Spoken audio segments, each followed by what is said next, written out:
उपस्थित मोर्जे गावचे प्रथम नागरिक आणि धडाडीचे सरपंच पवन मोर्जे, तसेच उपसरपंच मॅडम पोके, तसेच आमचे स्वप्न जसे आमचे पवन मोर्जे सांगला तसे की त्यांचे एक स्वप्न असले की आमच्या पेडणे तालुक्यात जे आमचे जे युवा असो किंवा जे कलाकार असो, ते मागीर नाट्य कलाकार असो किंवा कला क्षेत्रात असो, त्यांना एक बऱ्या पद्धतीने एक प्लॅटफॉर्म दिवचो आणि मागीर त्यांचे एक स्वतःचे एक नाव करून त्यांच्यानी एक पेडणे तालुका आपल्या गावाबरोबर आपल्या तालुक्याचे नाव करचे, त्या खातीर एक त्यांच्यानी एक लहान लहानशे एक उपक्रम केले. पण ते उपक्रम खास करून आता तुम्ही एकदा उल्लेख केलो आमच्या पवन मोर्जे यांनी की जे मोर्जे गावची सुप्रसिद्धी असे घोडेमोडणी ही दिल्लीपर्यंत त्यांच्यानी व्हरून एक बऱ्या पद्धतीचे एक म्हणतात तसे एक पायंडो घातला की गावातले जे जे आमचे मुळाक जे आमच्या मातयेन जे आमचे जे कला आसा ते गावापुरती दवरून ना तर त्यांच्यानी दिल्लीपर्यंत व्हेले.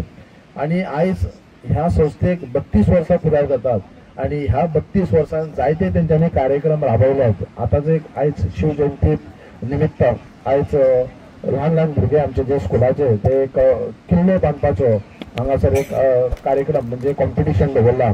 लहान लहान भुरग्यांक असोच एक सपोर्ट दिवचो, असोच एक कॉम्पिटिशन राबोवचे, केन्ना कितें गरज आसा तेंच्यांनी उलो मारचो. आमी सदांच तेंच्या बरोबर आसा. आपल्या भितर देव बरें करूं म्हणटा. धन्यवाद.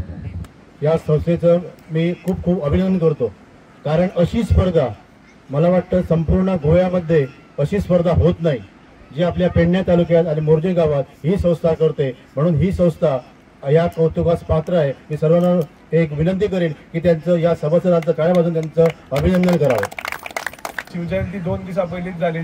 शिवजयंतीच्या निमित्तान हो एव्हरी इयर जो आमच्या बिचाचेर जाता, जो मातये पासून जे फोर्ट करपाची एक भुरग्यांक कशें आसता, एक तुमकां एन्जॉय करपाची संदी गावता. कारण एक खंय तरी तुमी बिचार येतात आनी मातयेन, कारण आमचे जे मातयेचे जे प्रेम आसा ते खरेंच मोठे आसा. कारण आयज हांव पळयता की खुबश्या भुरग्यांक ती संदी गावना. आमच्या गांवांतली स्कुलां आसात ती अजुनूय प्रोवायड करता. कारण आमचो गांवांतलो जी गांवांत आमी रावता आनी गांवांतली जी संस्कृती आसा, कल्चर आसा, ते आमची स्कुलां काम करता ती सिटींतली करिना.